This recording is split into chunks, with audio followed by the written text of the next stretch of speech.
city you burn, I'm gonna build one high.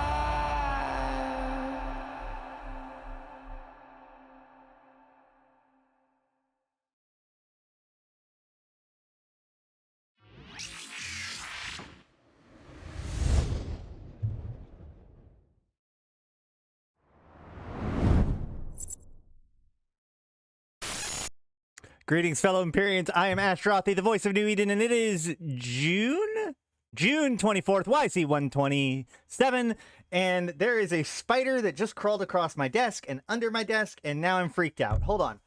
What is happening? Where did you go? Where did it go? It wasn't a small spider either. It just crawled right across my desk and then like went right underneath it. And now I have no idea where it is. And all right, well, send Zoria after it. Zoria, there's a spider. Go get the spider. Fuck.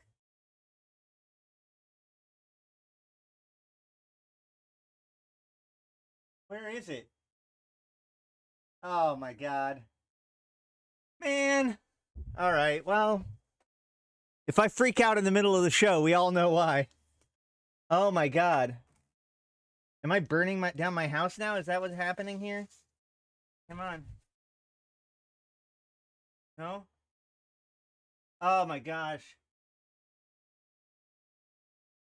By the time I picked up something to crush it, it slipped underneath my desk. Fuck, hold on. Hold on. Hi guys, how's it going? Yeah. Extirpate the spider. Exactly. We need to fucking incinerate. What is it? My brain has now been fried. I just looked over and it was like crawling. Hold on. Where did you go? Well, it's gone now.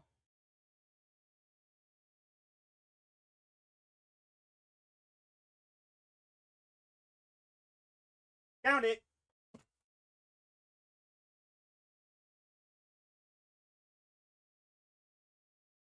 All right. Well, it's gone now. Whew. All right.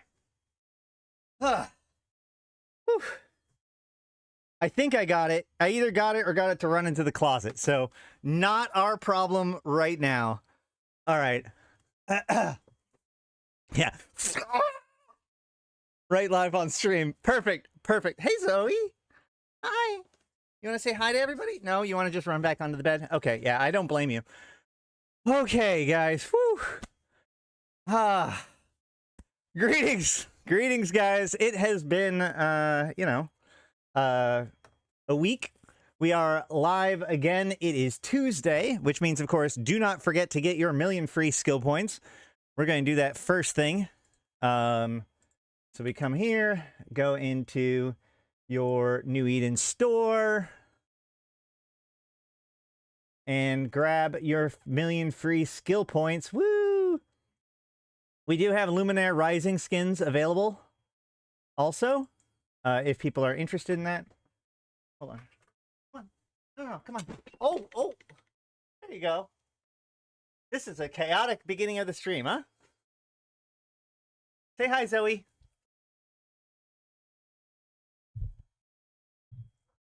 All right, so how's it going, guys? We have lots of news today. I was working on editing the missile video yesterday. I put quite a bit of work into it, but we're about 45 minutes into it. If you're interested, I've been giving updates to the supporter channel in the stream or in the Discord. If you are a supporter, make sure that you, or even if you've been gifted a sub, make sure that you link your Twitch and your YouTube and your Discord, so that way you can get into that supporter stream. If you, for some reason, there's a problem with that and you are a supporter, make sure to hit me up and I will just give you the supporter tag manually, etc., etc. So, but today we do have quite a bit of news in the form of patch notes. We did know that today was going to be a patch day, but we had no idea how big today was going to be. And it ended up being way bigger than I had expected. No, we're not. Did I say million? Did I say million? I meant 1,500. My bad. You can get 1 million free skill points by using my link down below. That's the million. But yeah, it's 1,500 a week. My bad. My bad. I need more coffee in my convocation mug while sitting in my Mauro shirt. And you too can have those. There should be links down below. Yeah, it's 15,000 skill points. My bad. If I said million, my bad. Okay. Whew. I think I was rightfully discombobulated. Like, I got thrown off at the beginning of the stream. It's my bad. There is a new scope video that came out. However, my normal downloading tool for videos isn't working at the moment. So we can start with that, but I'm going to be watching it on the normal YouTube channel. So let's see about that working out.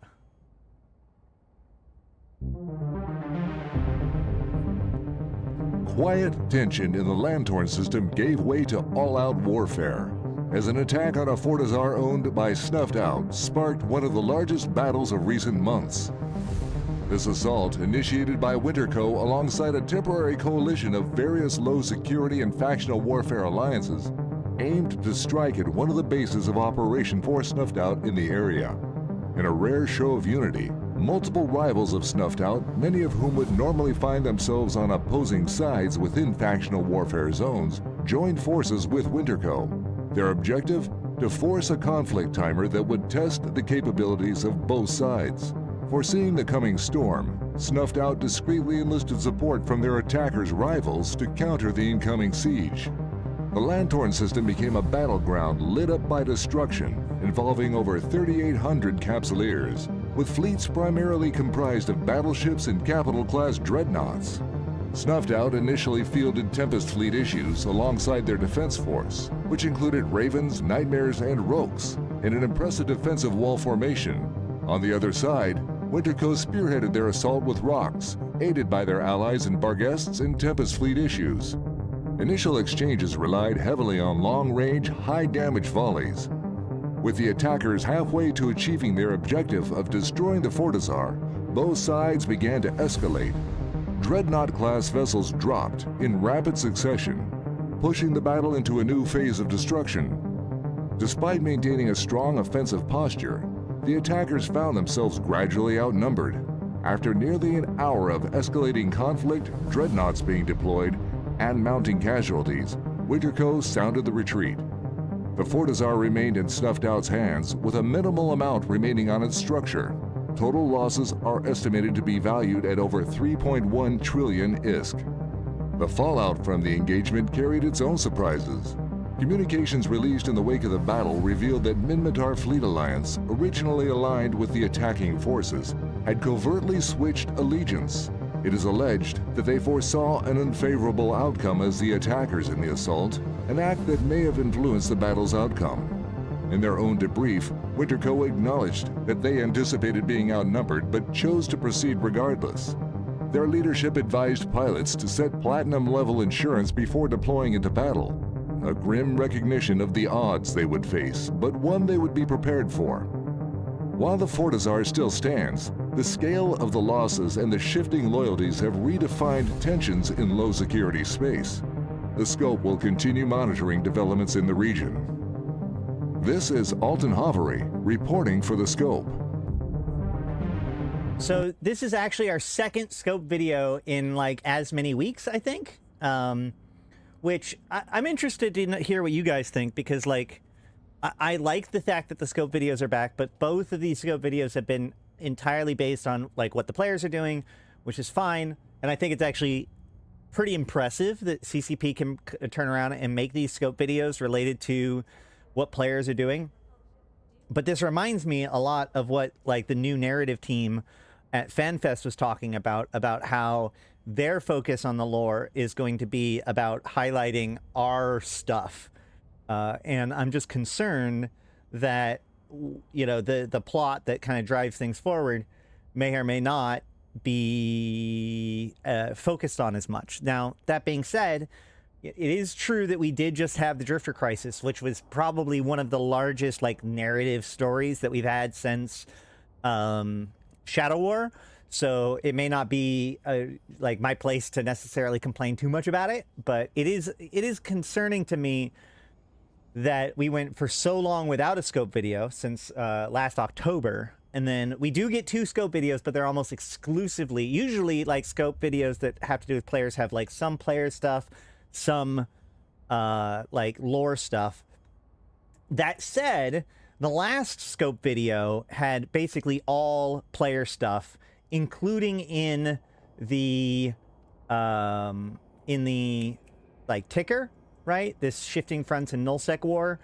We can see the ticker here was war critical hulls, demand in Jita, Sarathiel and Barbaroga in active combat, faction warfare propaganda efforts, strategic deployments of dreadnoughts, pirate line capsulators reportedly forming independent cells, blah, blah, blah, blah, blah. Like all of this stuff is very CCP just trying to report on what we're doing, which, you know, again, has been kind of their focus. And maybe this is a stopgap as they're trying to build this sort of information into like the map and other tools in game. And so in the meantime, they're just kind of highlighting it through the form of scope videos. However, this scope video does have some interesting information in the ticker, in the fact that it seems to be one of the first follow-ups to the Drifter Crisis that we've had so far. Caldari State highest ever black budget spendings rumored to be due to Drifter wormhole research. Closed-door meetings of cross-tribal science teams held in liberated Barbican. Abyssal Observatory's report returned to energy stability for the first time in a year. So these first 2 are definitely related to, of course, the Drifter Crisis and the groups that won their holes. Sebaster rock band Star of Matar to host benefit concert to aid cluster-wide victims of Drifter Crisis. Imperium announces relocation of Alliance members, fortifying southeastern position. Electric Museums hosts Legends exhibit combining Caldari ship design with myths that inspired them, which is kind of interesting because, like, so they've talked about how the names that they use in ships and stuff, like, they know those words, you know, basilisk, chimera, you know, eagle. These words have been kind of passed down to them through history, but they don't actually know. They don't have eagles, right? These like, to them, an eagle is just as legendary as a basilisk in a lot of ways. So this is kind of talking about how they have a museum exhibit that kind of shows them, oh yeah, you know, these are the mythological creatures that inspired these different ship names. Ice products demand rises across New Eden. And President Agard orders Federation Navy to remain on alert despite end of Drifter Crisis, which is very, very interesting because there's supposed to be an election going on. There was supposed to be an election going on. We talked about this last time. We've talked about this several times. Yeah, what election exactly? So the Galente are supposed to be a democracy. They have an election every, oh man, I think it's 5 years. But this election was delayed due to the Drifter Crisis. And now that the Drifter Crisis is over, President Agard has ordered the Navy to remain on high alert, which kind of suggests that she's trying to delay the election as long as possible, right? Because Silas Agard has not had a really popular time of it, especially recently. I mean, this goes all the way back to her unilaterally, you know, her just deciding to take Intaki for the Federation from the war zone, which was a clear violation of the Emergency War Powers Act, or Emergency Militia War Powers Act, as well as just repeated failure by the Galente Federation to succeed in the Drifter Crisis and in the war zone. Although, to be fair, last I checked, actually, like, there was some New Eden news that highlighted the fact that the Galente, or the Caldari, took Old Man Star. But there hasn't really been news about the fact that the Galente are now ahead in faction warfare for the first time in a long time. There has been a lot of progress. Look at how much of I think this is probably the most progress that the Galente have made since Uprising. No real focus on that, but you know, the point of the matter is that there has been a lot of pretty high-profile failures by the Federation in the last year, and so Celis Agard has been under a lot of pressure politically, and that could very well be the reason why she's trying to push off this election, which is kind of scary. But we will continue to call for that election until we get it. But yeah, overall, not a lot lore going on. It is, by the way, Federation Day. We have Federation Day packs up for sale. We can actually just look at those really quick. There's the $15 pack, which comes with 3 sets of Ancestral Fireclay nanocoatings, Flowers of Matar nanocoatings, Darkness Forged Pharos metallics, and Freedom Foundations patterns, which there is a... there's a blog. Oops, hold on.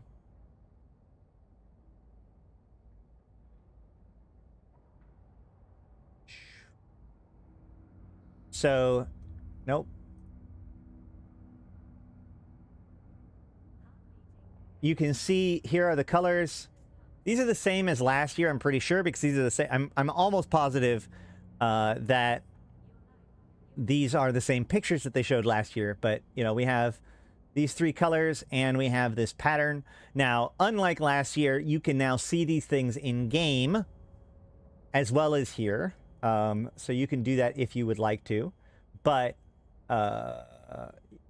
basically, the $15 pack has a set of 3 of each of those, where the $43 pack has 9 of each of them.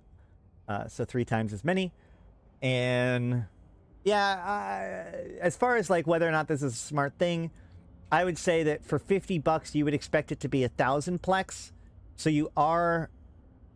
It seems like CCP has kind of changed their premiums a little bit. I would have expected this to be 1,000 plex instead of 600 plex. So that's not necessarily great. Although, I guess it really depends on how much you value the nanocoatings. And if I remember correctly, these cerebral accelerators, or this cerebral accelerator, I guess it's only one, is not tradable. So that's not worth anything. These sequencers aren't really worth anything. So a lot of this is hinging on how much you value these nanocoatings, which I'm not overly convinced that these sales are the best. This one has 20 days of Omega and 50 plex. It feels like I would expect this to be... I mean, this is about right. It feels a little bit closer to correct. But, yeah, I don't know. Can't necessarily recommend them, but they are there. I do like the pattern, the Freedom's Foundation pattern. We could check in JITA to see how much they are. But the thing about Skinner is that it's really hard to actually get the value of it, because a lot of people don't understand the value of how things are produced in Skinner. You know, like if you build stuff with expensive components and then try to sell them on Skinner, people don't really understand that the cost of building it. They only see the cost of having to get the thing. So if they don't, it's being a skindustrialist, as far as I know, from the people that I know are doing it a lot, is kind of a rough time of it. Not a lot of sales overall, and people don't value the stuff as much as would need to in order for it to be profitable for the skindustrialist, which is kind of interesting because, like, a lot of people say that the skins are too expensive, but at the same time, when you're comparing them to the skins in the New Eden store, they are pretty comparable, if not good priced, but it is what it is. I digress. Let's see. What else is there? I think... also, guys, because we did do a Frontier stream the other week, the NDA has been lifted, and on the 27th is the free trial for Eve Frontiers, so you can now come check it out as well. This isn't their first free trial, but it is the first one since the NDA has been lifted. So I think tomorrow we'll probably do some Eve Frontiers in order to kind of show off what is going on. If you are interested in picking up Eve Frontiers, not just for the free trial, there is a link down below. And I really do thank all of you who have made the choice to use my link. If I saw correctly, somebody, Wesley Pipes, who's a friend of the show and is one of the main guys in XD, which is who I'm going to be working with, posted me this, which shows that I'm currently number 3 on the leaderboard. So thank you to all of you who have already used my code. You can continue to do so if you would like. That would be very kind of you. But let's go ahead and jump into the main news today. So that way, today might be a shorter stream, just because there's a lot of other stuff going on. I want to get editing done and whatnot. But there is a lot of patch notes to get through today. I have scrolled through it pretty quick and glanced through it and saw some stuff that was very interesting to me. I read some feedback, but I haven't dug in bit by bit until just now. So let's go ahead and jump into it. So, Empire Wars. It is no longer possible to declare a structure which is already reinforced as a war headquarters when declaring war on a corporation or alliance. And creating an alliance while you have active offensive wars will now cause all of the allies involved in those wars to correctly be copied over to the new war that is created when the alliance is formed. This is an attempted fix to some workarounds that people had figured out in order to avoid or rather slough wars. This doesn't always fix all of the problems. There are still plenty of ways to avoid wars. You can still play shell games, but this does get rid of some of the more direct ways that people did it. As far as this first note, I just think it's kind of funny that people were able to do this. I don't know if it was necessarily a way to get around the wars per se, but it does. So like, by declaring your war headquarters a structure that's already reinforced, that definitely puts shortens how long it would take for somebody to end that war. I'm not sure why somebody would do that, or why CCP would feel that they shouldn't be able to. Like, if somebody wants to make it so it's easier for the person to go after their war headquarters, I'm not sure what the problem with that was. If you do know, please let me know. But either way, can't be done anymore, allegedly. All right, faction warfare and insurgencies. Several UI UX improvements have been made to the faction warfare window. The opacity for text and icons have been decreased. Checkboxes have been added to the legend so you can turn off various icons if desired, and the background opacity has been increased, which should make it clearer. Let's go and look at that. We open up this faction warfare window. We can see legend. Here we go. So we can see, like, okay, you are here, Warzone icons. What are these Warzone icons anyways? Are these, yeah, these just show, so yeah, the icons are kind of redundant, right? Because you can still see where the front lines are and the command post because of the coloration.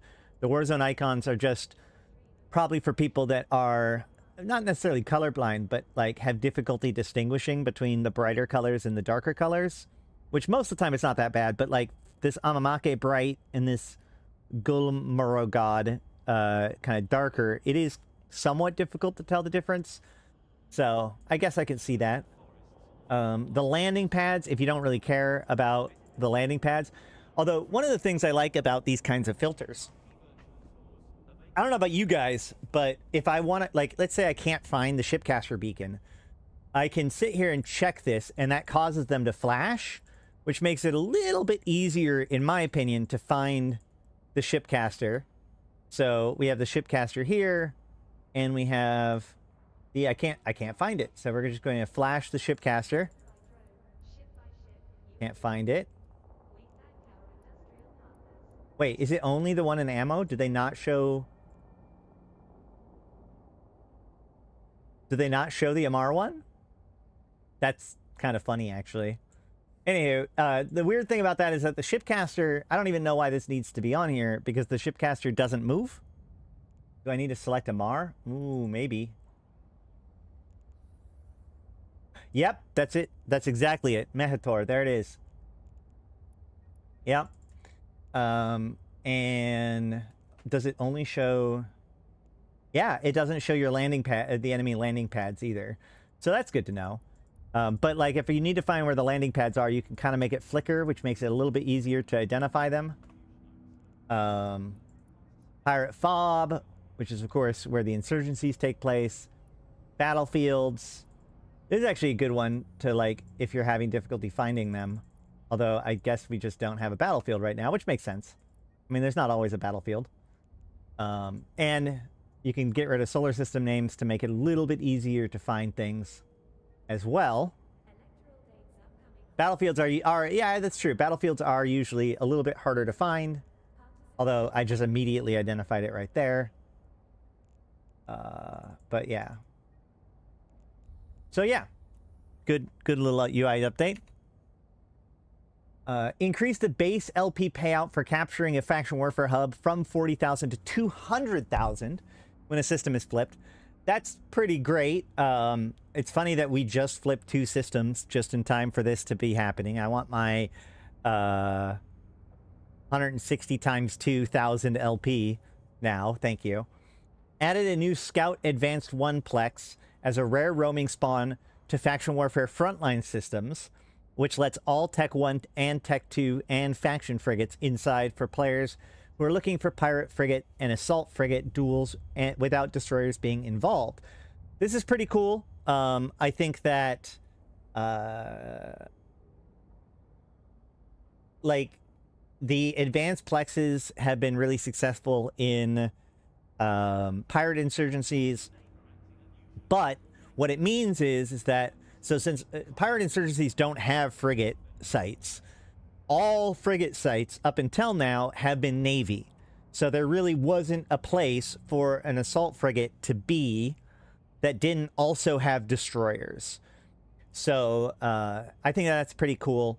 And advanced sites, unlike the Navy sites often will respawn in the same system after 30 minutes.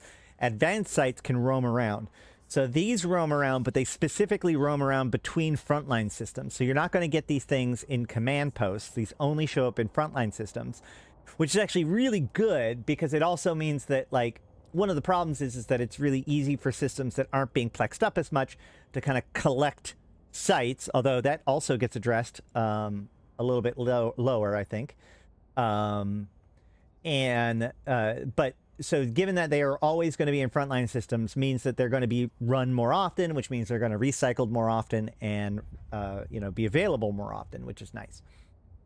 But big one, it is now possible to enlist for the Angel Cartel and Guristas Pirates from inside of the Fulcrum and Zarzak.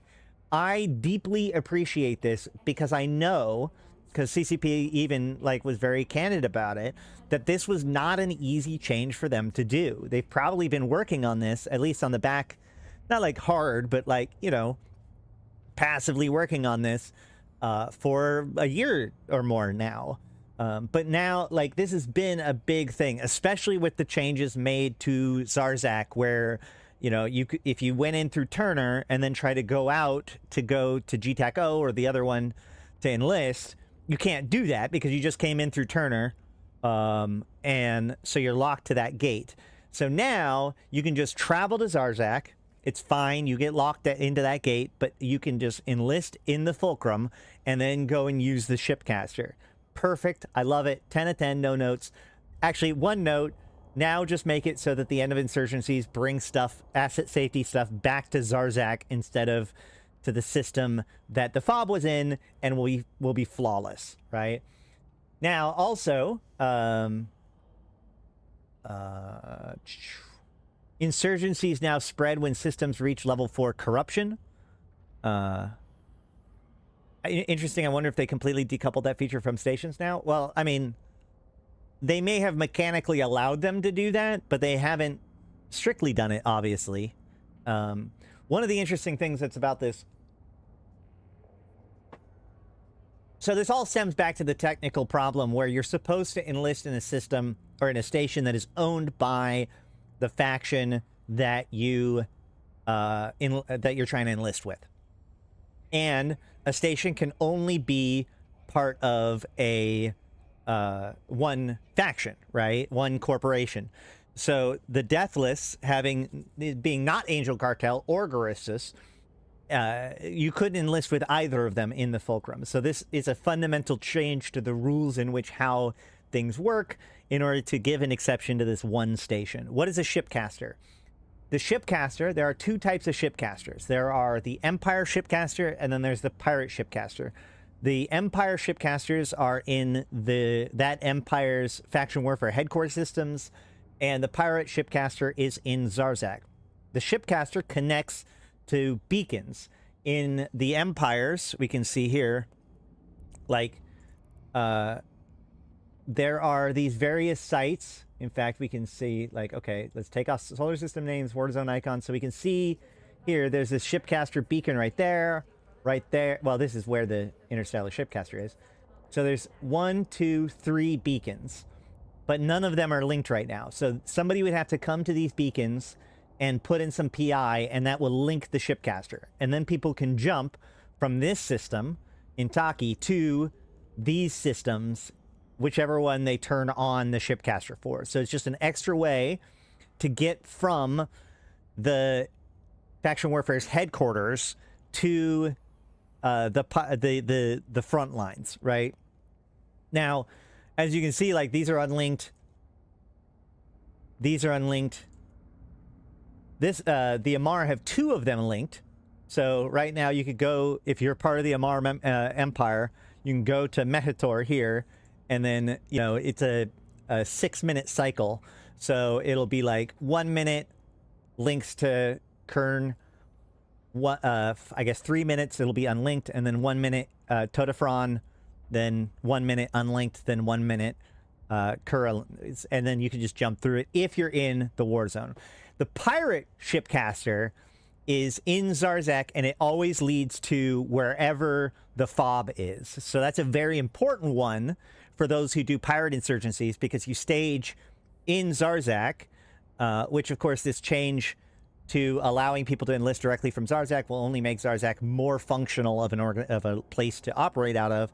And then you use the shipcaster there to just jump to, it goes one war zone for 1 minute, then it's off for a minute, then the other war zone for a minute, and then it's off for a minute. So it's just a cool way for people involved in faction warfare to be able to get to the front lines quickly and easily.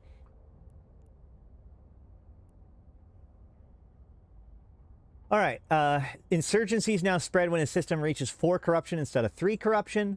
We're increasing the threshold in which corruption spreads to hopefully contain the insurgencies to fewer systems initially, which should focus the fighting a bit and give Empire players more time to react to contain the insurgencies if they wish.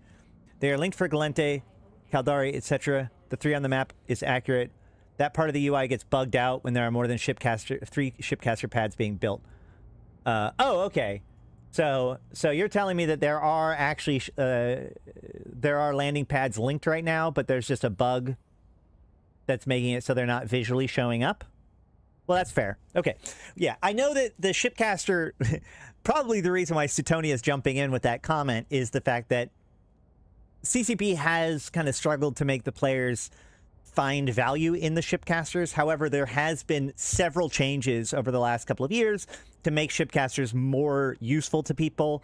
And, you know, it's easier to jump into them. There's protection now when you jump in. So they are being used more often now than before is absolutely true. But I digress. Thank you for that correction, Sutonia. So I like this change. The insurgencies has always been kind of like one of the reasons why we have had a difficult time jumping into insurgencies is because it always feels like they just get one no matter what, and they spread out of control and, you know, whatever. So now there's going to be fewer, like it's going to stay contained to its narrow amount of systems for a longer period of time, which will concentrate the conflict around them and will make it a little bit harder for people to win outright, which is nice because, you know, we can see, like, look at this. The pirates have won so many insurgencies that they've pushed the ambition modifier to its absolute maximum on both war zones. So, you know, CCP has long since said, or like even from the very beginning, they said that they expected the pirates to actually have a difficult time of it because the empires were much more well established. That's never been the case.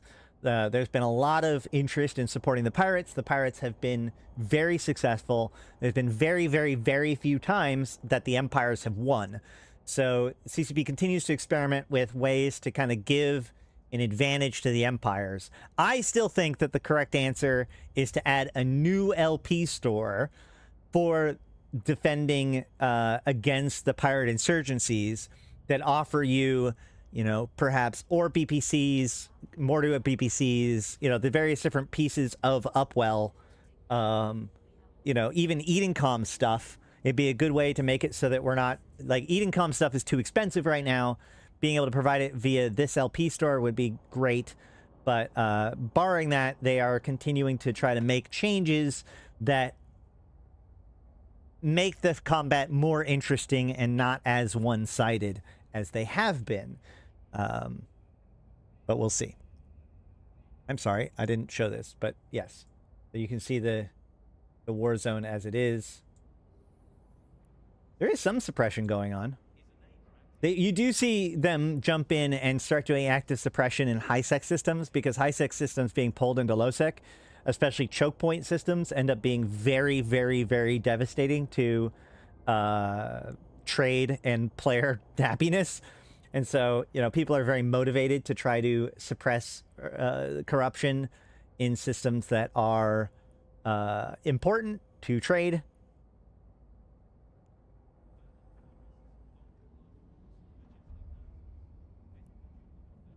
To partially adjust team killing, aka AWOXing, within the pirate militias, we are planning on raising the standing requirements to join them from -2 to 0, just like Empire militias. This will be done in the Legion Major Update, which will most likely be released sometime at the end of the summer, early fall. We are communicating this now, so corps and players can have time to fix standings if needed ahead of time. We're also investigating other small potential adjustments to prevent team killing, AWOXing, in pirate militias. This is good. I don't know if this is going to cause more problems. One of the reasons why it was set... Hold on. The lower requirement to join pirate militias made sense when we released Insurgencies with the Havoc expansion, due to most characters having bad Guristas and Angel standings through normal PvE gameplay. We expected the pirate militias to be underdogs in the war zones. However, pirates have dominated the Insurgencies, and players have now had 18 months to fix their standings, and a vast majority of AWOXing incidents that occur in faction warfare are specifically from the pirate militias. Why not just call out Fraternity by name so we feel comfortable making this change? So a big thing about this, if you are interested in fixing your standings, there is a epic arc for both the Guristas and the Angels that actually... You don't actually have to have positive standings with the Angels or the Guristas in order to get it. Doesn't matter what your standings with the Angels or the Guristas are ahead of time. You can actually leverage your Empire standings, certain Empire corporations like the MIO, and there's an Amar Corp and there's a Mimitar Corp for the Angels, for example.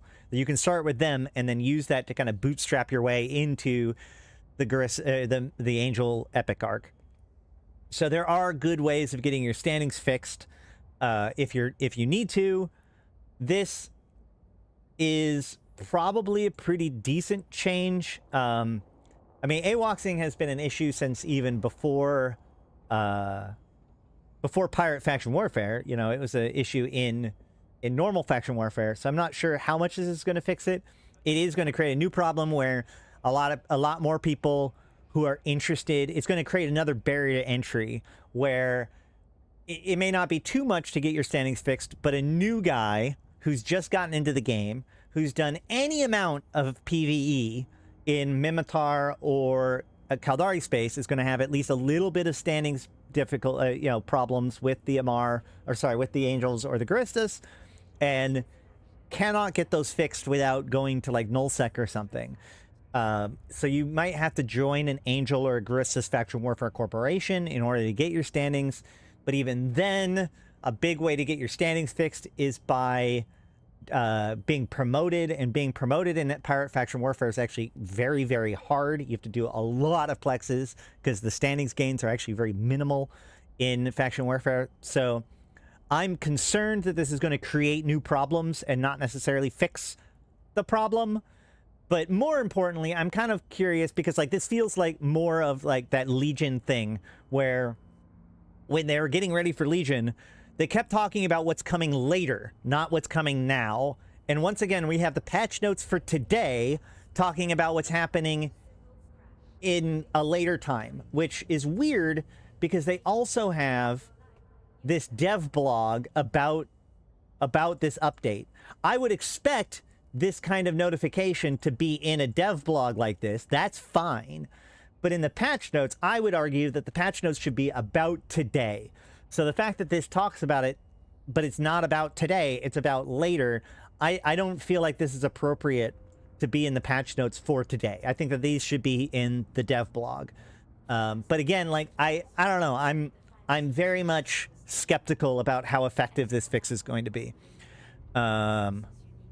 So the lower requirement to join the filaments. Increase the signature radius of filaments traces from 45 from 30.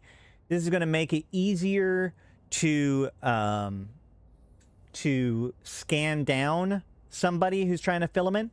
One of the things that they did to fix or to rebalance filaments is that they made it so that you start the filament and then a period of time it takes in order to activate that filament.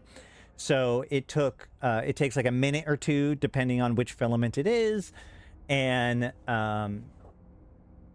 this allows people to then scan them down a little bit easier. Especially like people that are trying to use the Pochman highway, you know, people that are trying to hunt people that are doing the Pochman highway. This is a big buff for them. Fleets. It is now possible to reorder members on the watch list by dragging and dropping characters from the chat windows. From other chat windows, for example, from channel members list like your logistics channel, or from a linked character into the chat, etc. So I don't know exactly what this means. You were already able to drag and drop people from the chat window into your fleet watch list. Yeah, I get. Thank you, Flea. This says reorder, though, so I don't 100% know what this means. I assume that... oh, no. Hey, what's up, man? I hope you get taken care of soon. So, this says reorder. So I assume this means that if somebody's already in your watch list, and then you drag them into the channel, it brings them back to the bottom. I had read this that you can drag and drop them within the watch list, but this says that it's still from oh yeah, okay, no, this says reorder members of the watch list by dragging and dropping characters from other chat windows, which is a very weird way to do it, in my opinion. I think that you should be able to drag it within the watch list. That's fine, but like, I actually don't like this because I've had, if the person's already in your fleet, you can drag them from chat and they'll place them where you want them. Yeah, okay. I mean, I have a tendency to just like Control A, drag everybody from my chat, and I don't necessarily want it to reorder ones that are already there, but I guess I'll just learn to manage with it. I'm sure that there's like some people that would find that useful. I like the functionality of being able to drag and drop them within the watch list. You already can drag them around. Okay, well then I don't know why this was necessary per se, but I do know that a lot of these things were I mean, like this hand thing even indicates it, that this was requested by the community. So clearly it's useful to somebody. It can be useful if someone links a new anchor or a new FC in chat. You already have them in the watch list, but want to move them to the top of your watch list. Okay. Yeah, I can get that, especially for a bigger fleet, because, you know, you can now have up to 100 people in a watch list. I don't know if you knew that, but This makes it so you don't have to hunt for them in the watch list. You can just drag and drop them in. I see that as being valuable. I will say that what I would like to do, what I would ask for when it comes to little things with the watch list is a setting to make it how many columns are in the watch list. Because right now, being able to add 100 people into your watch list is great, but having it be a flat list going down is a giant pain. It'd be nice if you could actually like say, okay, well, if it's more than 15, then start a new column. But could this have to do with the request to group Logi command ships and stuff together? That would actually be really useful for that, because a lot of people have Logi channels, so you could have everybody join the Logi channel and then drag everybody from the Logi channel up, and then that'll put them all together in the window, which that would be good. So yeah, definitely has some use cases. I'll say that. Adds a suppressible warning message when giving a character in a fleet the boss. Okay. Just to make sure you don't accidentally do it. Do they have multiple watch lists yet? No. Separated the kick from member from fleet and make boss option, so it's okay. This one makes the other one make a lot more sense. So yeah, accidentally making somebody boss when you're trying to kick them from the fleet would be a very bad thing to do. So they have separated these two away from each other in the list, and then also given you a "Are you sure?" when you're trying to make somebody else a boss. Both of those are kind of good, and this feels good. Market and contracts. It is now possible to import prices directly from a multi-cell window from a clipboard to update the prices on several types that you're planning to sell at once. This is... I hadn't even thought of this, but it's crazy good. So basically what this does is you can have your multi-cell, right? And the multi-cell has different prices on them, right? So I can go here and I can grab like a bunch of things and I can go sell items. And this has multi-cell, right? And then I have to update all these orders individually. But the problem with this is, or like, what if I have a spreadsheet? Like I can have a spreadsheet that monitors like JITA prices, right? I'm in Dodixie. I'm trying to sell them in Dodixie, but I'm trying to sell them based on JITA prices. So I have a spreadsheet that has all of the prices that I want to sell them for. I can now drag and drop these items in and then copy and paste my spreadsheet of information into here, and it'll update all of the orders at the same time. And Malin just like climaxed from happiness. Malin is one of our new market managers, by the way. So like, this is one of those things that I never thought to ask for, but is absolutely going to be huge. Like, once we get the tools set up to be able to do it like easily, now that this capability is here, we're going to have to update our spreadsheets to post correctly in this formatting, or if you go to Janus or whatever, make it so that you can output in this format. But as soon as that happens, which isn't going to take very much, like, this becomes incredibly, incredibly valuable. I don't know who suggested this, but props on you. This is a huge time saver when planning to sell and seed multiple items. It's also now, okay, here's a great one. It is now possible to delete multiple contracts at once. Auction contracts will no longer require attention that you win after you've claimed your items an ISK when the other party hasn't collected their rewards, so you'll no longer get a notification about it. And it is now possible to forget a contract for an auction contract which currently requires attention, so that it'll no longer pop up if you wish to ignore it. This can happen if you bid on an auction, but someone else wins the auction where either party hasn't collected their rewards yet. This can be done by right-clicking the contract under the requires attention section and choosing the ignore contract option. This is awesome. So, Jester Trek, who many of you probably do not know, but he used to be a gigantic blogger and a huge name within the community. Every once in a while, he comes out of retirement to post on Reddit about something.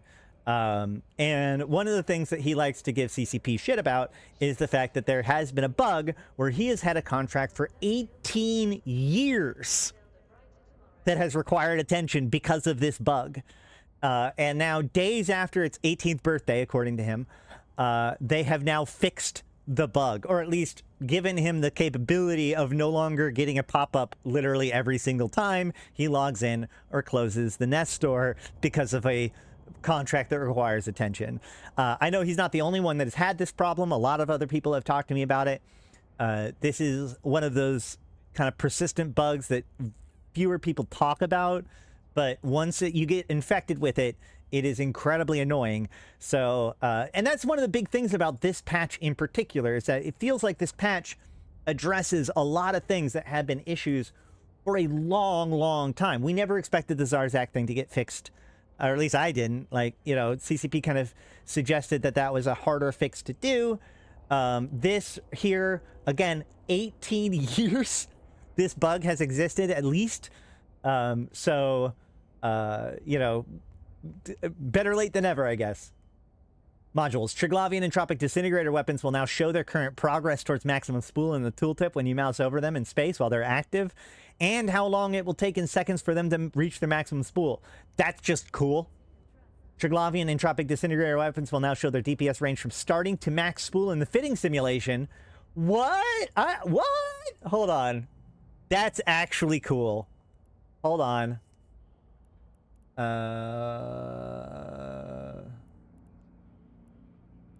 Do I have any trig ships here?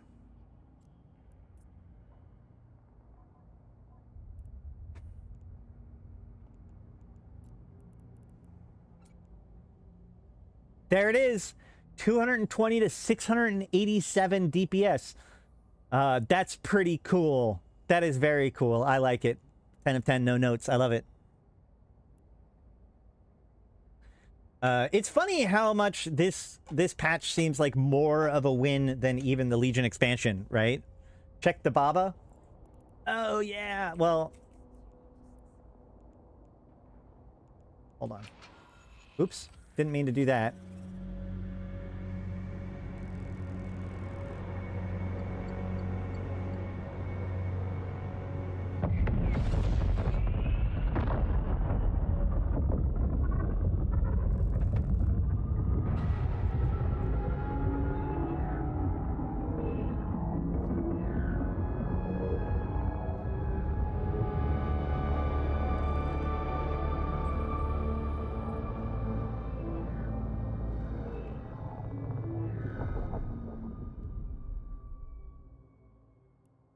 Cool. All right, so if we go to Simulate Fit, and I grab...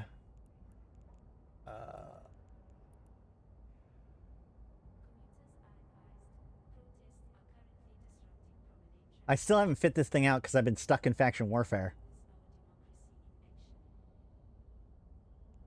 Where's my... Come on. Oops, that was not what I meant to do. View contents.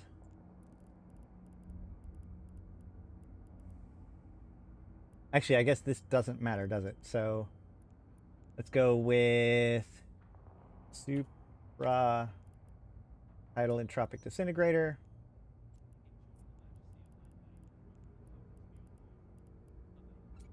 So without any other mods, it does...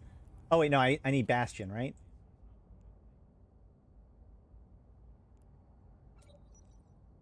Without any other mods, it does 3,000 DPS. Without any other entropic radiation sinks or anything like that. With 2 standard entropic radiation sinks, we're at 4,200 DPS. Hot damn. All right. That's super cool. Mining. The universe has been experiencing a lack of pyrite. This seems to be mostly a consequence of Metanox moon drills replacing manual mining from Athenors to Taras in R4 ores, which provide pyrite as a secondary product. As a response to this issue, we will be increasing the refining yield of scordite to increase its pyrite amount. This is something, Like, we knew this was coming. There's lots of debate about how it was going to be done, whether or not they were going to change the availability of ore, whether or not they were going to change the M3 of the ore, whether or not they're going to change the DNA or like what it refines out of. And we now have the solution. Scordite, one of the high-sec ores, is now going to have increased amount of pyrite, which is pretty good. It is interesting because, like, there has historically been this kind of truism that tritanium, and therefore compressed dense feldspar, is the best thing to mine in high-sec.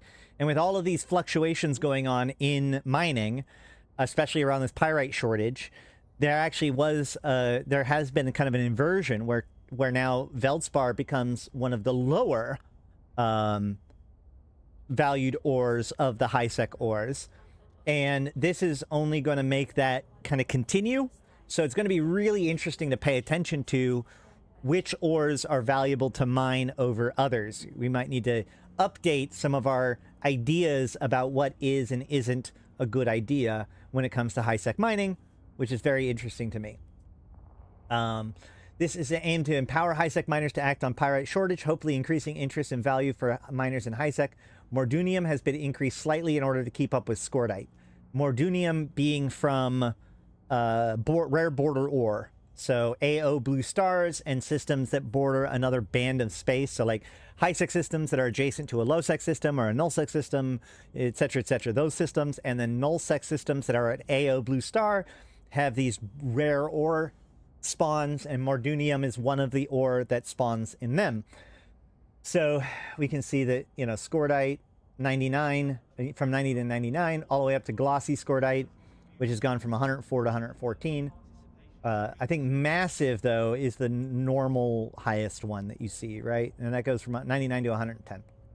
With the introduction of T3 mining upgrades and the improvement we made to T2 mining upgrades in the Revenant major update, we ended up overcorrecting the amount of morphite supply available, making it more plentiful than we would like.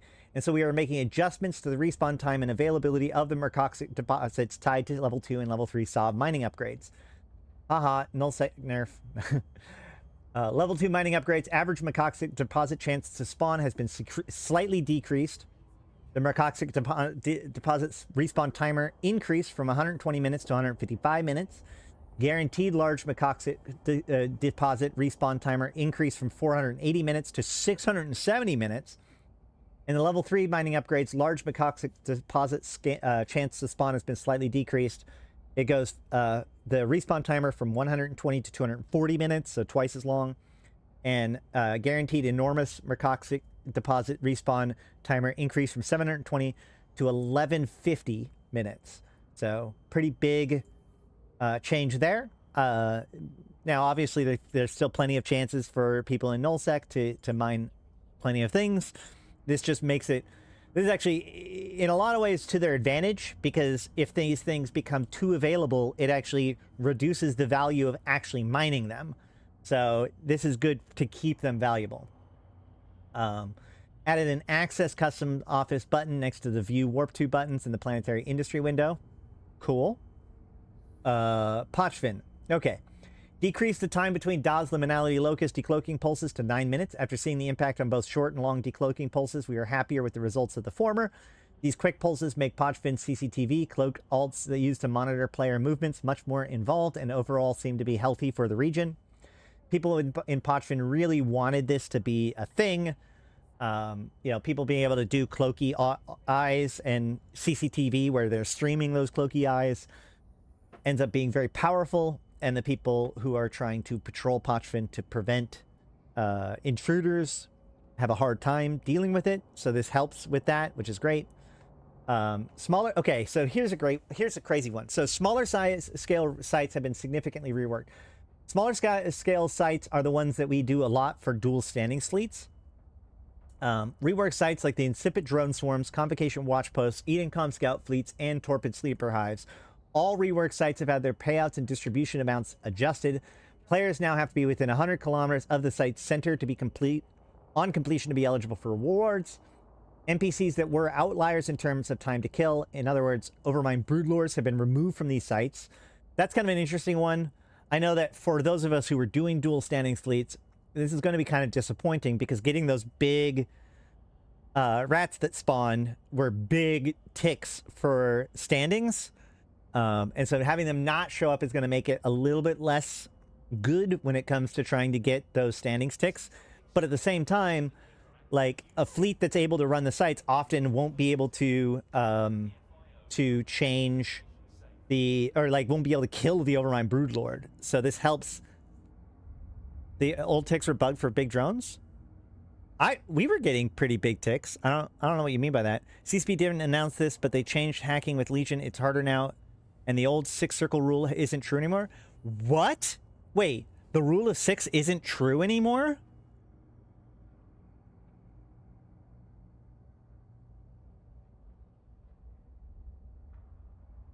They were tiny compared to what they should be? Okay. Well, yes, I explore and null. That's the first I've heard of this. And we've got a lot of explorers. That's going to be... Man, that's actually legitimately going to be sad, because I think that part of the thing that's valuable about exploration is like these little things, this little information that like you learn. Yeah, I guess we're going to have to go hacking and find an exception to the rule of 6. Okay. Added objectives to the info panel that tracks the site's progress. NPCs will now remember players who have been aggressive to the allies between waves. Well, no, it's not just RNG. There's still intelligence to it, but like it's just that was always a gimmick that you just had to know. Like you can still be good at hacking without having the rule of 6 be true. It's just, I would be very sad if that is no longer true. If for no other reason than it makes so many pieces of information obsolete and inaccurate. Either way, a new hackable container has been added to each site. These containers require a data analyzer to access. These containers become hackable after the site has been completed. Loot includes commodities that can be sold to NPC buy orders. This is an optional additional and is not required to complete the site. No more rule of 6 highways. I don't know, man. I don't... Not sure what they mean. Hacking has not been changed at all. Satonia says you're wrong. So somebody's going to have to prove it to me. Somebody's going to have to prove it to me. Curious if there's any games similar to EVE where you control a fleet instead of just one ship. I tried Galaxy Conquest, but it seems like there isn't much to do once you used all of your action points. Yeah, I mean, it really depends on what aspects of EVE that you're interested in. But, you know, if you want to control a fleet in EVE instead of just one ship, make some friends. So I actually really like this change, because what this means is that now it's useful to have a scout. All right, 07, thanks Flea. That's Drake, by the way. 07.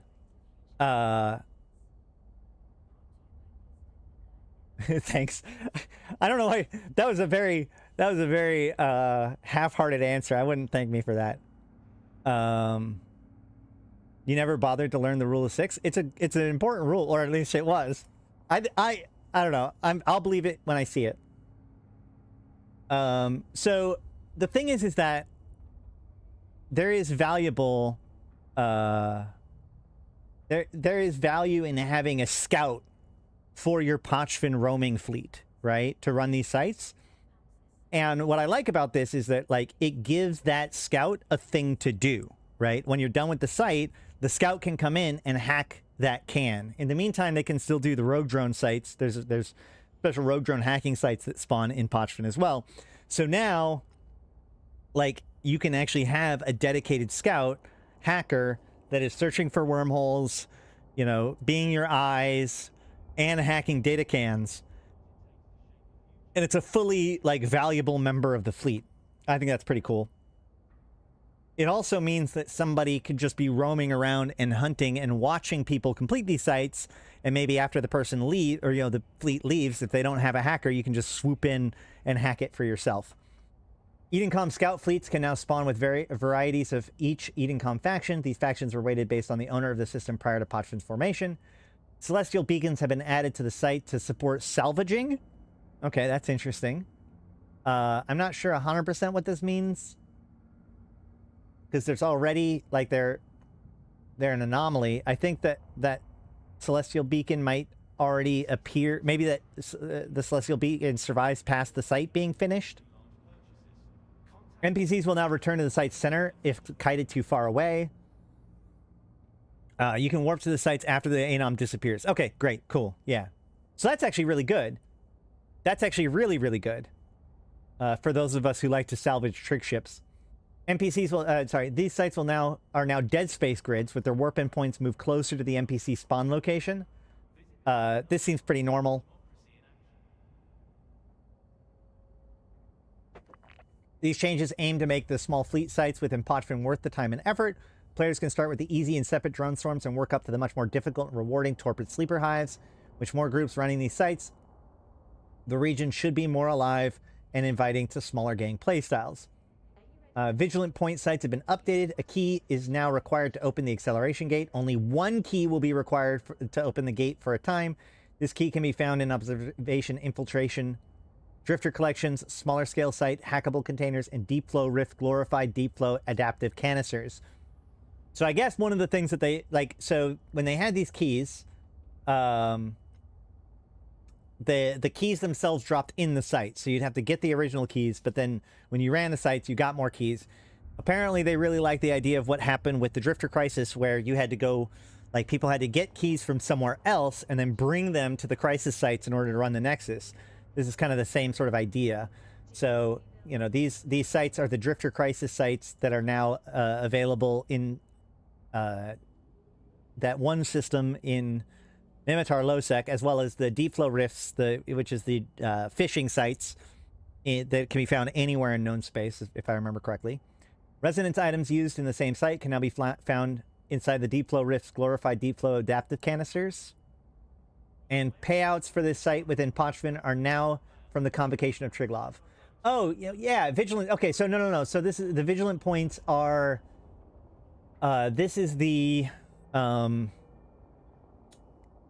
these are the sites that were originally in the systems that were connected to Zarzak, but then moved into Pochven during the Drifter Crisis. So now they're still in the Drifter Crisis. They require a key to get in, and they require the resonators to spawn the Drifter officers that drop the Drifter officer modules. So, cool. Players have been able to re-roll the location of these sites by forcing it to fail. The addition of a key adds a cost to do so. In addition, acquiring keys give an additional incentive for smaller fleets to run content within their region.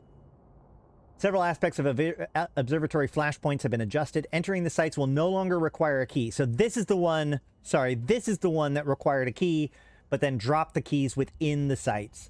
They're getting rid of the key now. Sorry. Hold on. The previous keys no longer drop from Concord Stellar Observatories or is purchasable from NPC sell orders. The previous keys can now be traded in Triglavian LP stores for the new Vigilance Points keys at a 3-to-1 ratio. 6 instances of the site can now be found within the region. So they added more? I think that's more for Observatory Flashpoints. A short respawn timer has been added to the site. ISK payouts and red loot found within the Concord Stellar Observatories have been reduced. A total of 2.25 billion ISK can be gained within the site. Yeah, so they doubled the number of sites, slowed down how fast they respawn, and also reduced their value.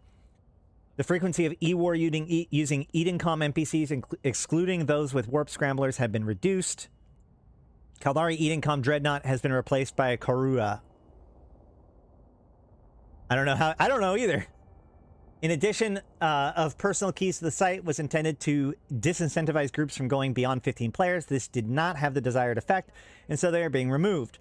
Payouts have been reduced to allow for more instances of the site within the region. Having value spread across Pochven should make it more difficult for a single 50-plus character fleet to maintain control. The Phoenix has been swapped with a Karura to help balance the site against other Empire variants. Oh, okay. I know why. So the reason why this is the Phoenix was a missile ship, which if you've watched my missile stuff, you'll see that it's a difference between... It isn't the fact that it's a Lancer Dread. That isn't necessarily the important thing here. What's important here is that the Karura is a hybrid weapon ship. So now all 4 of the dreads used are turret-based ships. Missiles are much harder to deal with, or it's difficult to balance between the two. And so, yeah, and Drake is confirming that it was less about it being a Lancer dread and more about it being a hybrid weapon platform instead of a missile weapon platform. Observatory infiltration sites have had minor improvements. Navy sites are now accessible with pirate and Navy cruisers. Payouts for the Pochman variant has been slightly increased. Lockdown NPCs will take significantly longer to respawn when destroyed. This is the these are the hacking sites, right? Where there's like a tower and there's the cans and there's the detectors and stuff. I think Triglavian and Edencom standings can now be gained by destroying NPCs within Vigilant Point Observatory infiltration, Deep Flow Rift, and Drifter Crisis sites. So this is going to make it so that people can do dual standings without necessarily going to Pochman and give them more opportunities to get dual standings, including these deep flow rifts. As of before this, it was kind of in your best interest to never trigger a surge within a deep flow rift. This now makes it so that there's a good reason for you to bring a ship that's capable of fighting the rats and then purposefully causing a surge in order to gain some standings. Standings can now be gained with Triglavian corporations when completing specific sites, including the Insipid drone swarms, Edencom scout fleets, torpid sleeper hives, observatory flashpoints, observatory infiltrations, and vigilance points. Standings are granted immediately on the site's completion and do not impact standings tick. So this is good, especially since, like I said earlier, I'm kind of sad that they got rid of the bigger rats that had bigger standings increases in the sites, but this compensates for it, where you actually just also get standings for completing the site itself, which is great. Because, like, right now, it would be useful where there's plenty of times where we go in, kill one rat, and be like, I guess we're done here. If it was, like, a big enough rat, we would then, especially in, like, torpid sleeper hives, we'd go in, see if they were asleep, which we're getting there. But if they were asleep, we would kill, like, the one rat, and then we would leave. Because what's the point of killing anything else? The only thing that matters is the biggest rat in the tick window. So this gives you a good reason to complete the site.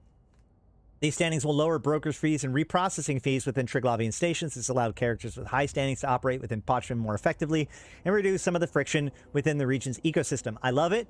I would still like to see more of the standings impacting things like reprocessing rates, etc. So that way, you know, I still am of the firm belief that if you're like 8.0 with a corporation, then using that corporation's NPC stations should be about the equivalent of using a player structure of the, you know, in order to make it so that kind of increase your options or who you work for, both for pro trig and for empire, like faction warfare dudes.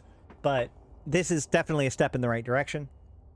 Many NPCs found throughout Pochman have been rebalanced. Edencom dreadnoughts and rogue drone carriers, super carriers, now give additional standings when destroyed. So they no longer spawn the same in the sites, but you can hunt them down and they give even more standings than before.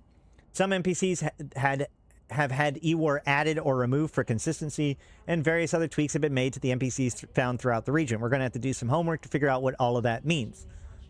Science and industry. We now show you the number of blueprints that match a filter in the footer of the industry window. This would be very useful in manufacturing from BPCs, Tech 2 for example, to track how many blueprints are remaining. This is actually really good. It's a small change.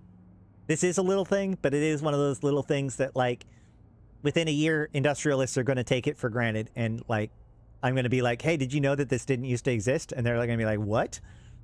It's just one of those things that seems obvious afterwards. Ships.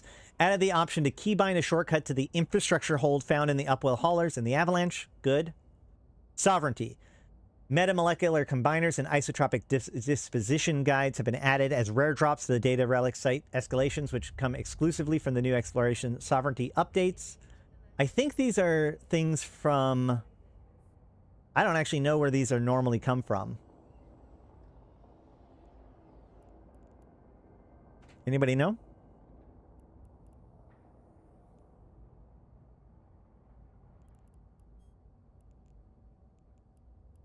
Meta operant Neuralink enhancer reaction formula.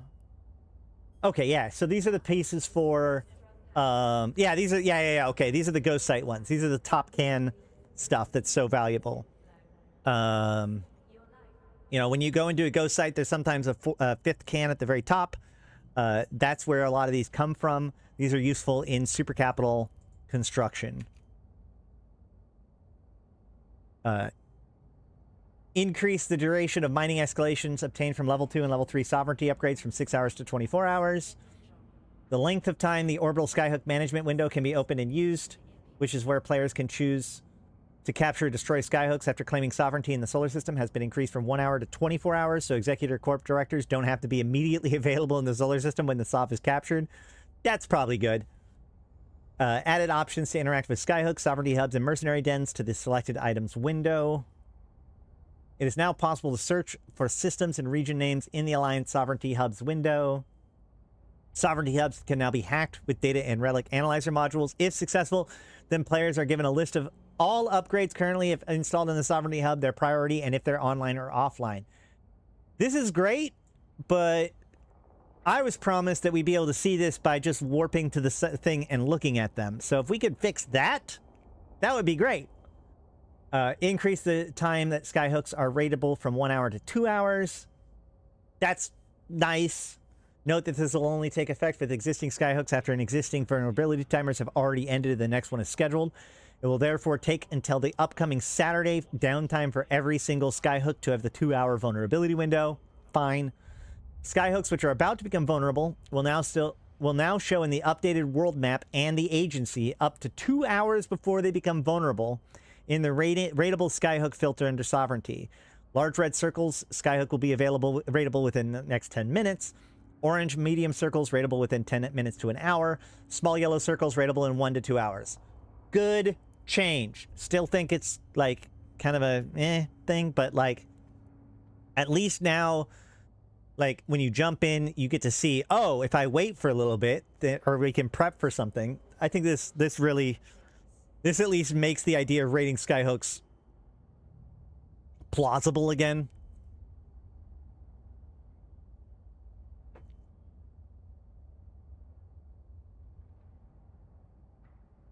Sovereignty combat sites spawned by the major and minor threat arrays from the level 1 mining sites have been moved over to our new method of distributing sites. This will mean that they will no longer instantly spawn when turning their upgrade on or off in the Sovereignty Hub, and will now wait their 12-minute to 1-hour respawn timers before they first appear. The sites spawned by these upgrades will now always respect the time when the last site was completed. This means that combat sites will continue to instantly respawn as long as the previous site was around for 12 minutes, and the mining sites will still instantly respawn if the previous site was around for 2 hours. I wonder if this also means that, like, this has had to do with, like, wait, hold on. Well, that's the problem with these kinds of rules, Madeline, is that we just have to keep looking. Like, you just need one exception. But, yeah, we're going to keep going with it.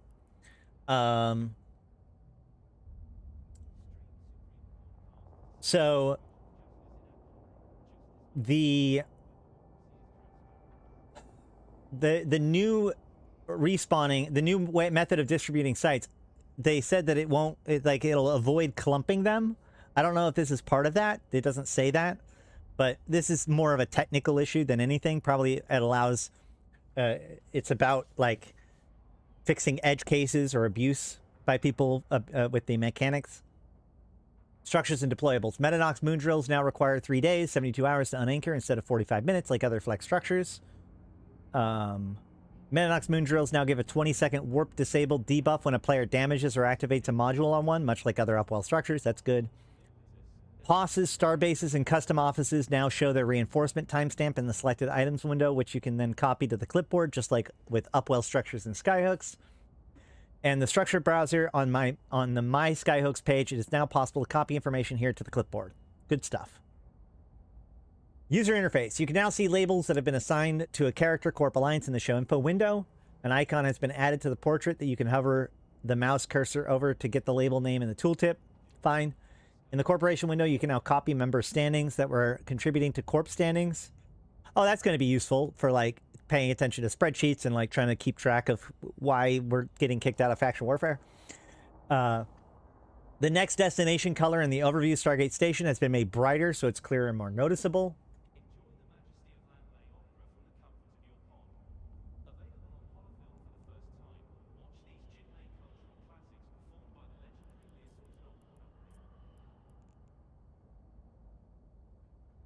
I mean, they're a little bit more noticeable, I guess.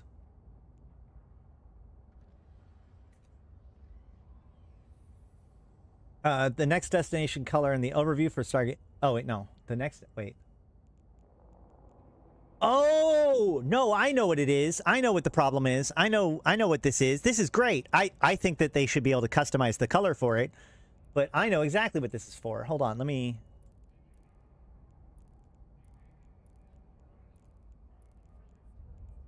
This has been a problem. I have lost a fucking freighter because of this before. The problem is that in the overview, the yellow of the next Stargate is often so faint that it's hard to tell the difference between a white and a yellow.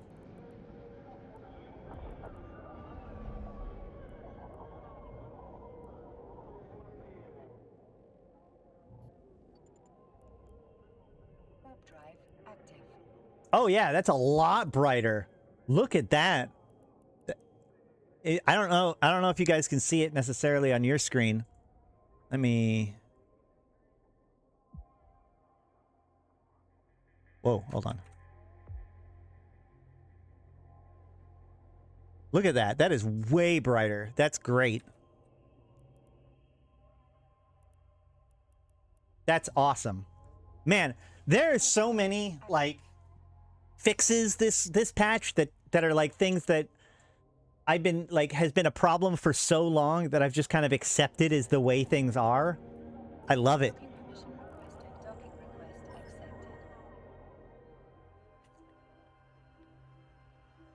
All right.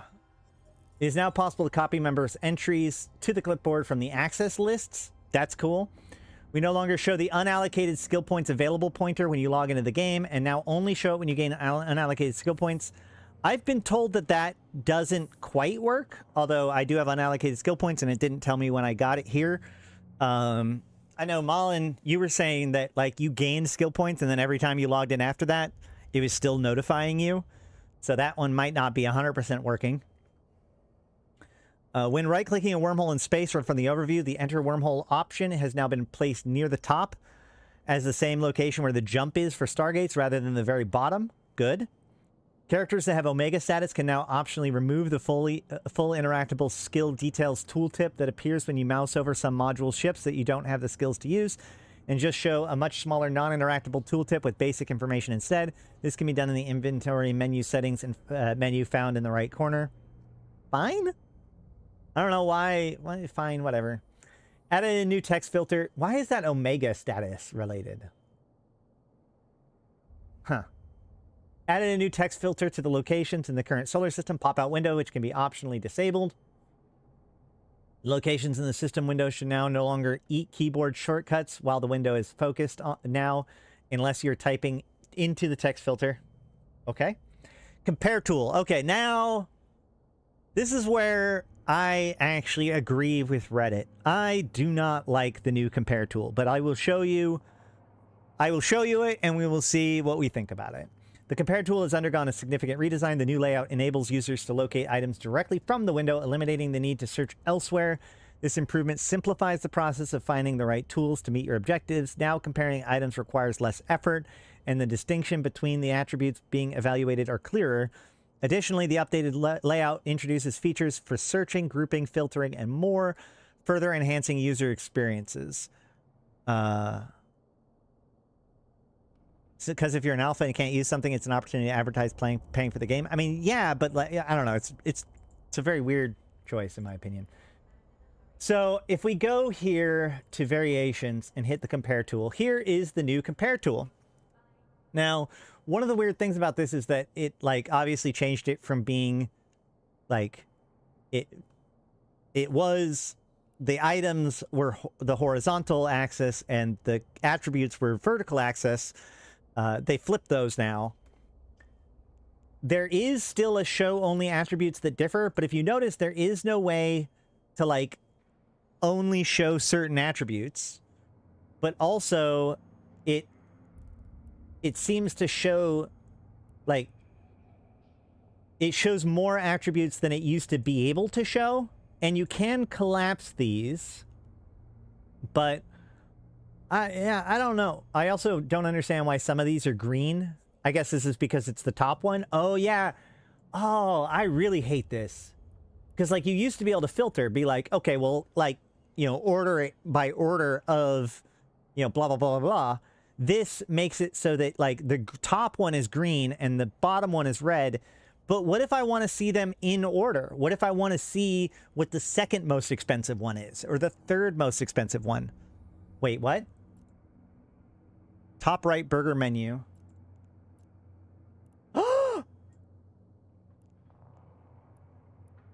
I'm done. We're good. Thank you, Satonia. Yep. No, we're fine. This is fine. Everything's fine.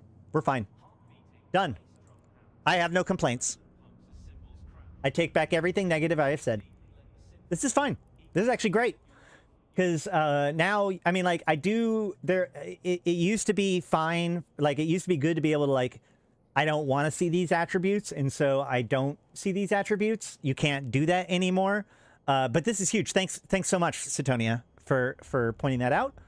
So you can just change it from horizontal to vertical alignment, and the vertical alignment allows you to reorder these pieces. This is great.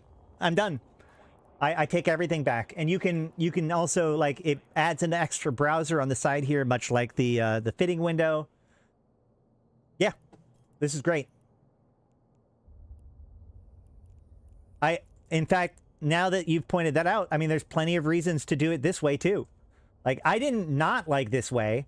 I just was, you know, like, lamenting what was lost by the horizontal. But now we have best of both worlds. Perfect. I love it.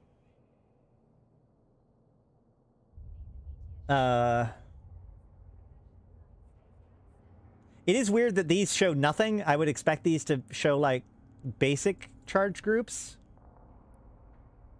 I do like the fact that you can click. Wow, I do like that, where you can click on that and it shows all the different ammo types it can be. Although, wait. But this isn't accurate. This is weird, because this seems to suggest that the super title Entropic Disintegrator can use Mystic S, which is not true. This should not, like... I get where they're going with this, but I think that it's not quite correct. But yeah, no, this is a lot better than I was concerned about, that's for sure. Tertiary skill required, and you can click on it to get the tertiary skill. There's definitely a lot of improvements to this window, especially now that, like, that has been pointed out. Great. Thanks, Antonia. All right. When a corporation with offensive war creates an alliance, misleading notifications are no longer sent to all parties involved, erroneously claiming that the aggressor is now defending for them. The Praxis Media Miasma skin is now correctly in the Special Battleships Market Group rather than in the Black Ops Battleship Group. Several combat sites, including Pochven, Faction Warfare Battlefields, and all Sovereignty sites have been moved over to our updated way of distributing sites. I wonder if this means... Like, this has to do with, like... Again, this is more of a technical thing about the timing of stuff, but I also wonder how much of this is going to be influenced by, like, the not clustering the sites together. But this is only Faction Warfare Battlefields. I originally read this as all of the Faction Warfare sites, which caused me to be concerned. But there's only going to be usually one battlefield at a time, so that's fine. I think that this is... I would be surprised if anybody even noticed the impact of this change. This feels more like a technical thing, and it's good that they're moving more and more of the systems to their new way of distributing sites. Localization. Celis Agard is no longer misgendered in the President's NPC Corporation window. Maybe that's why she's been so angry. There have been no changes that players will notice. Yeah, that's what I thought, Satonia. Like, this doesn't read like something that players would actually notice on a day-to-day basis. Updated the colony resource sovereignty upgrade so that they will now explain that they only provide local resources to the upgrades lower in priority than them. Okay. Updated right-click menu on the route function to jump through jump gate, to jump through jump bridge for the Enceladix. Fix a typo in the mission briefing for the Governance Ball storyline mission. Fix a typo in the Glente Cosmos constellation of Algento landmark description. Oh my god, they fixed something at Cosmos. Can we have more supply caches and depots? Man, I get so frustrated with supply caches and depots showing up because, like, you put in a lot of work to get the standings up and then they immediately spawn, and it always seems like it's yours that spawns and not the enemies. I don't know. Fix an issue causing Wolark sites to spawn with too many NPCs following a downtime. Aw. Observatory flashpoints Edencom Dreadnought NPCs can no longer be made to drift outside of the threshold warpost boundary. NPCs within smaller sail sites will no longer ignore players until one of their fleet members is destroyed. No more sleeping NPCs! I actually am really glad about this. I thought it was kind of stupid that it... Like, I took advantage of it, for sure. But it was very stupid. This feels better. Additional NPCs will no longer spawn within smaller scale sites following a downtime. Specific items received from the Zordash invasion caches will no longer be unpackaged. Border Beznazine field sites are now dead space like other Pochfin mining sites. Good changes all around. Little fixes here and there. Fix the orientation of the ascending-descending triangles in the directional scan window. Good. Wormhole capital escalations. Move the spawn locations to capital escalation drifters back to the structure. Cool. And that's it for the patch notes. This is huge patch. Lots and lots and lots of little things. Like I said, in a lot of ways, almost as big, if not bigger, than the actual Legion patch themselves. And this isn't even the Legion Major update. This isn't the Gold Rush that we've been waiting on for. This isn't any of the stuff that we've been waiting for. A lot of this stuff is like stuff that we weren't even expecting, but has been things that we've been wanting. So very, very, very, very, very cool. Happy to see it all in here. What is your favorite thing in today's patch notes? Is there anything that I have missed as to its importance or got wrong? Please make sure to let me know in the comments down below. I'm always confused with that stupid triangle with the frigate that entered the system. That's fair. But, yeah. I think that that's about it for today. So, I think that I'm going to spend the rest of today trying to get my editing done. You know, editing takes a long time, a lot more than I even, like, gave it credit for. The missile video started out at 2 hours long or more. And I've cut like 30 minutes out of it, but like it's a million tiny little cuts. If you're in my supporter chat, you'll actually see, hold on. Like, let me pull this up real quick.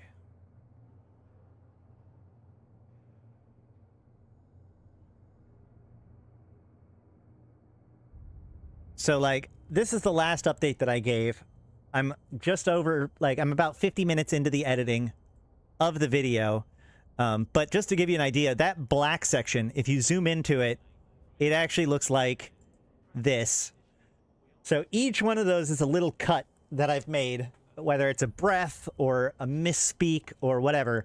You know, my goal, especially for these training videos that I've been making, is to literally cut it to the bone. Cut every half a second, every moment of time within these videos that are not necessary to the actual video itself. I've been going through and just purging, and that unfortunately takes time and diligence. So I appreciate all of you guys who have been supporting me and all that stuff. You know, if you do want to become a supporter, you can become a member or a patron, or just tip me directly through PayPal. It is very much appreciative. I'm hoping that this shows that I am putting in the work, and we will get this video out hopefully very, very soon. You know, you can see that I'm over halfway done with this video, and I do want to put in more work into it today. So I'm going to be heading out here soon. But tomorrow, what I think that we're going to do is jump into EVE Frontiers again in order to give people an idea of what to expect with the free EVE Frontiers time that is coming up from the 27th of June to the 7th of July. So you too can check out EVE Frontiers now that the NDA is gone. But I think with all that said, okay, fine. Fine, I will address the elephant in the room.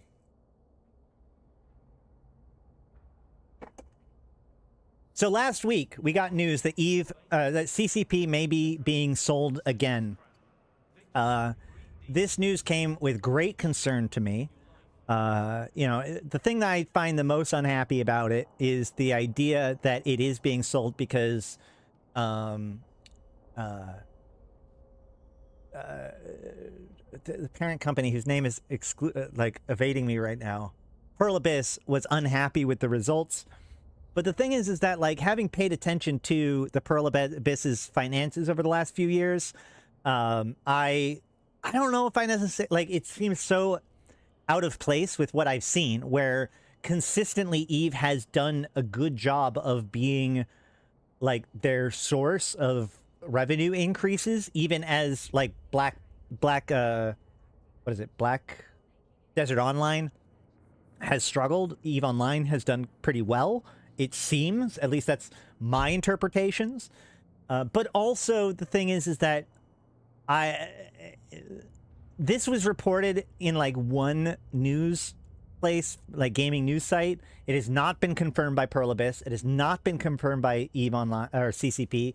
CCP is actively seeming to like close any conversations about it. This seems like it's either leaked or it's I don't know. And the problem is that means I'm unwilling to comment on it. Besides the fact that, like, yeah, I would be very nervous about it. I think that we dodged a huge bullet by having Pearl Abyss purchase EVE Online in the first place. I would be very sad and to see something happen again, and it would be a big risk to things. But I'm unwilling to comment further on it until we get more information, or at least some sort of confirmation. And that's pretty much my position on it, and that's what you're going to get from me on it for the time being. It doesn't really quite make any sense to me. So, yeah, I hope that covers the issue. I know that there's some people who have been wanting me to talk about it, but I don't have much more to say about it than that. So, with all that said, so has Hilmar not been involved with Eve since 2018? No, Hilmar has been involved with Eve.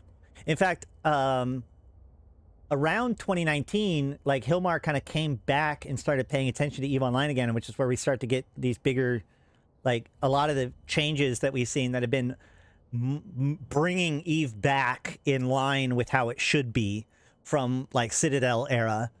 That leads directly to things like scarcity and the Chaos era and stuff, which, I mean, say some people didn't like those things, but say what you will, like, it brought EVE Online a little bit more back to the, like, the where it should be, in my opinion. So, yeah, I'm not going to say it's not spooky, but at the same time, I'm going to wait for more information before I get too spooked out about it.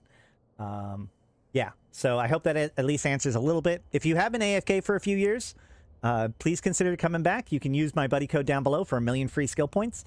And the Convocation of Empyreans is hiring. Oh, by the way, with all these changes to faction warfare and the pirate insurgencies, one of the things that we are going to be looking into is whether or not we want to return back to pirate insurgencies or stick with Mimitar faction warfare. So if you are part of the Convocation or are interested in that kind of stuff, we do have a Convocation meeting coming in about 2 weeks, I think it is. We have a Convocation meeting on the first Sunday of every month. So that's going to be an important one to be at, because we're going to be deciding kind of where we're going with some of these things. So please be there if you can be. But if you're interested in joining the Convocation, please consider doing so by joining our Discord. Even if you don't want to join the Convocation, you just want to hang out with us, get notifications when I go live and other news, or just ask questions and hang out. We are a very welcoming community. Just don't be a dick. You can use the Discord link down below. And if you haven't, you can get the free 1,000,000 skill points on your character.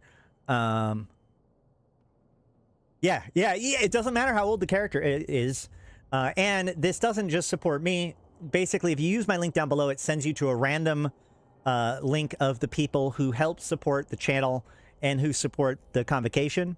So, you know, very much on behalf of all of the people who operate as officers within the Convocation, or, you know, staff members, Thank you so much for your consideration. If you want to support the channel directly, please consider becoming a member or a patron or picking up some merch.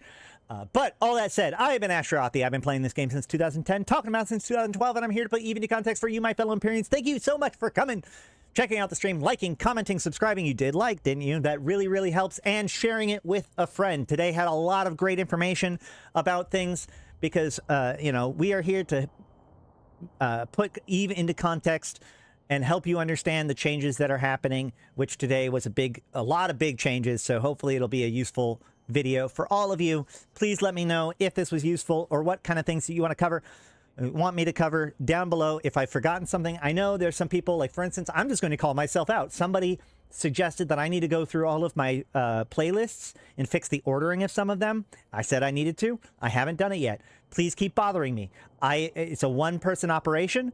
And sometimes things slip through the cracks. So please let me know if there's something else I need to do.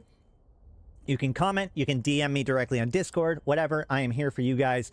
But hope you get to NK sub soon. I should, maybe. I'll have to look into that. But I've been Astronauthy, the voice of New Eden. And until next time, I'll see you in space.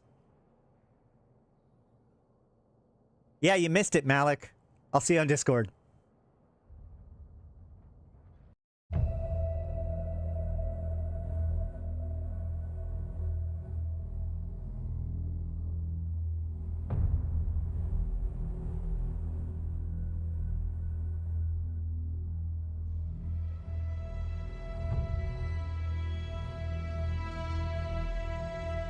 Bring on the wrecking machine.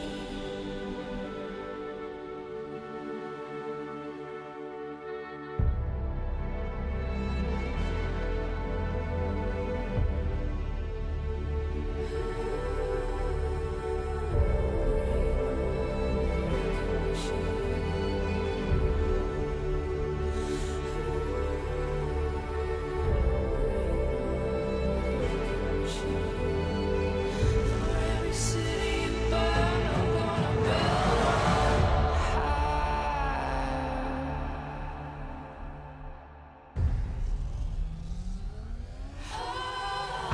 Bring on the wrecking machine, setting your dreams of heaven on fire. Bring on the wrecking machine.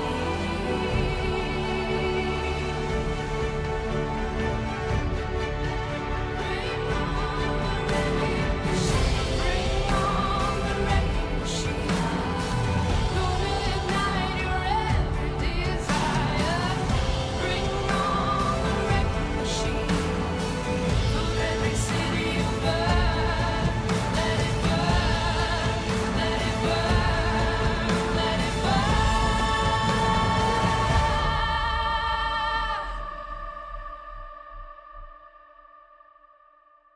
For every city